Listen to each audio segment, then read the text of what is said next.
Is killing someone the same as letting someone die? What do you mean?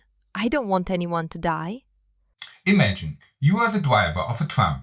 The brakes are broken and you are racing toward 5 men who are working on the tracks and will die. But there's a switch in front of you and you can divert the tram onto another track where there's only one worker. If you switch, only one worker will die. What will you decide?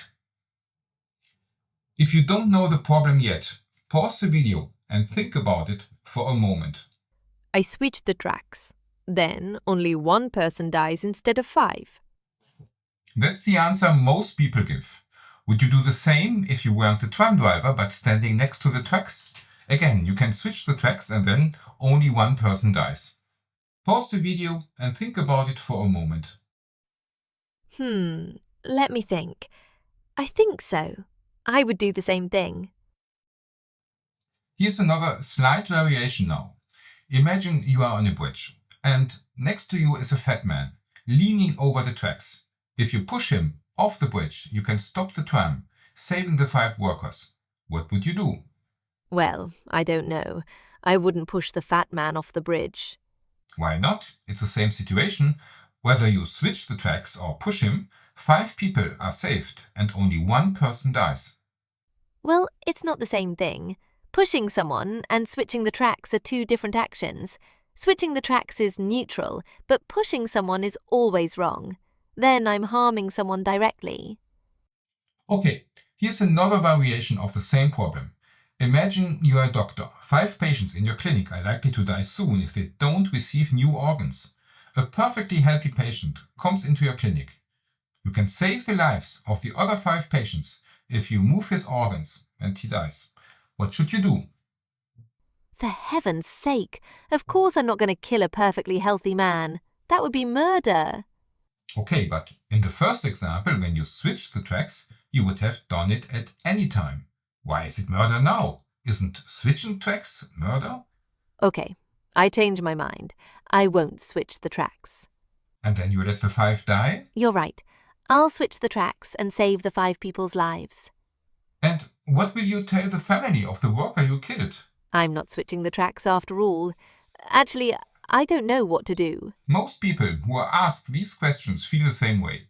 Many studies have been conducted on this problem and the results consistently show that even a small change in the problem can lead to different behavior. This problem dates back to the Middle Ages.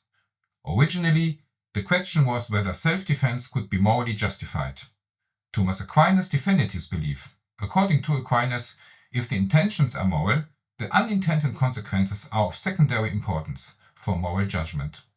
This is called the principle of double effect.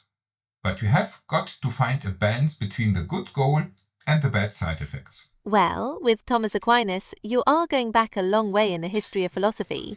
But for the trolley problem to exist, the trolley would have had to have been invented first. That's right. The first trolley was introduced in San Francisco in 1873. It ran on steam power. Soon, trams were everywhere.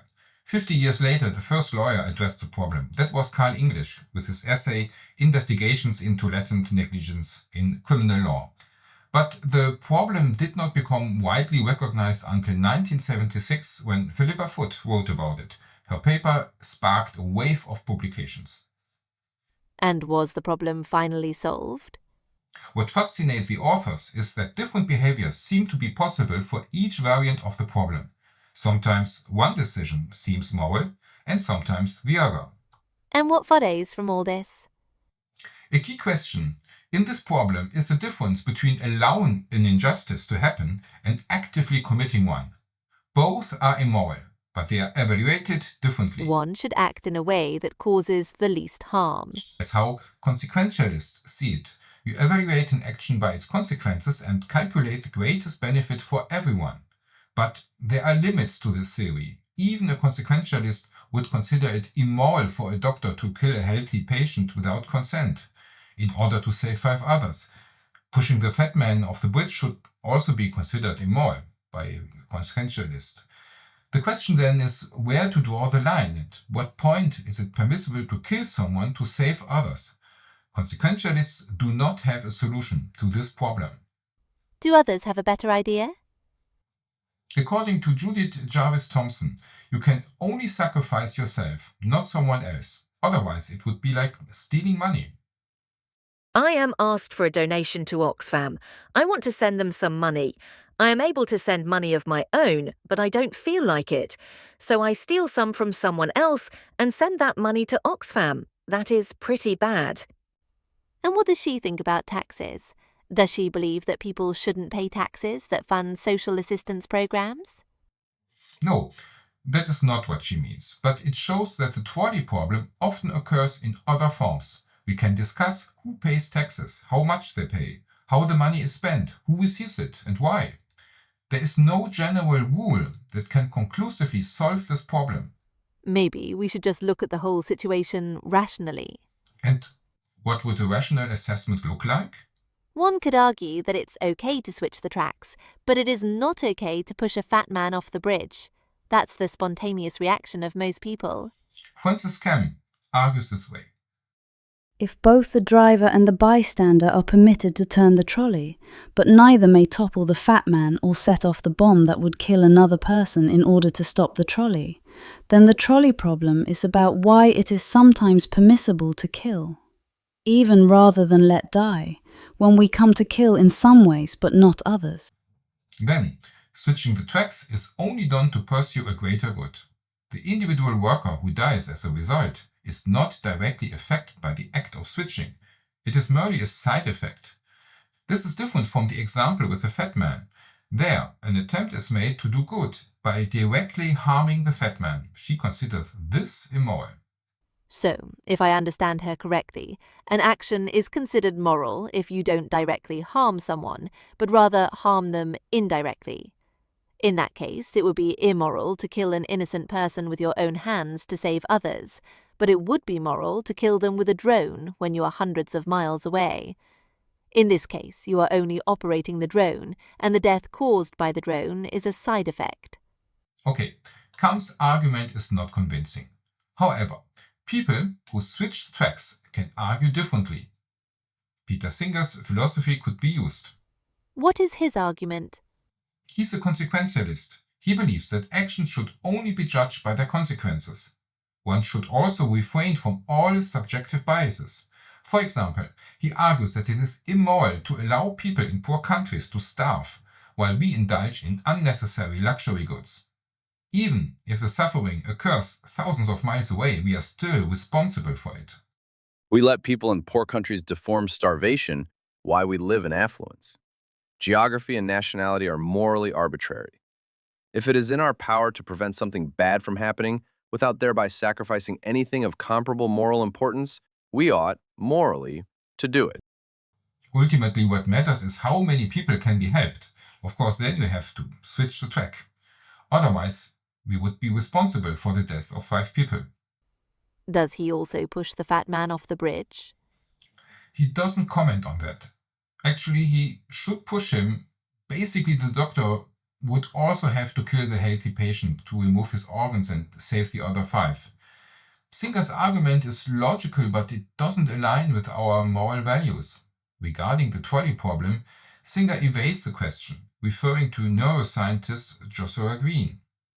How are neurons related to morality? Neuroscientist Joshua Greene tried to explain the problem in terms of brain processes. Using an MRI, he determined which areas of the brain are activated when making particular decisions. Our moral judgments are importantly influenced by at least 2 dissociable processes. First, intuitive and relatively automatic emotional responses to certain kinds of harmful actions. Second, explicit cost-benefit reasoning, along with the control processes needed to apply this reasoning. He concluded that different parts of the prefrontal cortex are activated when we either react emotionally, such as when we don't want the fat man to fall off the bridge, or when we make a rational decision, such as switching the tracks. A study published a decade later helped refine the dual process theory while shoring up evidence for its core tenets. This paper linked deontological responses to activity in the amygdala, utilitarian responses to activity in the dorsolateral prefrontal cortex, and the integration of these responses to activity in the ventromedial prefrontal cortex. All well and good, but what does that mean? For Greene, it's an evolutionary conflict between emotional and rational systems, but that still doesn't make it clear how we should decide. Maybe the trolley example itself is the problem. It's an unsolvable situation. It's a paradox. In reality, a situation like the one described in the trolley problem has never occurred. If a tram were speeding toward workers, they would see or hear it. They are not deaf or blind. They could also jump out of the way. Additionally, it is impossible to switch tracks from the driver's cab or from a mechanism next to the tracks. This can only be done from a remote control room. Realistically, the driver or assistant would shout or warn the workers. Then the problem would not arise in the first place. The philosopher Roger Scruton has made a similar argument. These dilemmas have the useful character of eliminating from the situation just about every morally relevant relationship and reducing the problem to one of arithmetic alone. Consider the love for our children, which, among normal people, fuses all the circuits in the utilitarian calculator. It ignores the fact that our children have a claim on us that others do not have, and that this claim is already a reason to rescue them in their hour of need, and requires no further argument. If my children were standing on the tracks, I would do everything in my power to save them. I wouldn't ask a philosopher first. But perhaps the trolley problem does serve a purpose after all. If it is useful, then consequentialists can be satisfied with it too. The problem encourages us to think about moral issues. Michael Sandel offers a good introductory course on the subject. The link is below. It would be nice if we could find the moral answer too. The fact that there is no clear answer is the answer. Ultimately, there are no fixed rules that apply to every situation. Each problem depends on its context. Each situation is unique and can lead to a different solution. This answer won't please anyone working in AI. Programmers need clear solutions for how systems should behave in dangerous situations. They can't rely on AI to react emotionally the right way. For example, how should autonomous cars decide? I think that should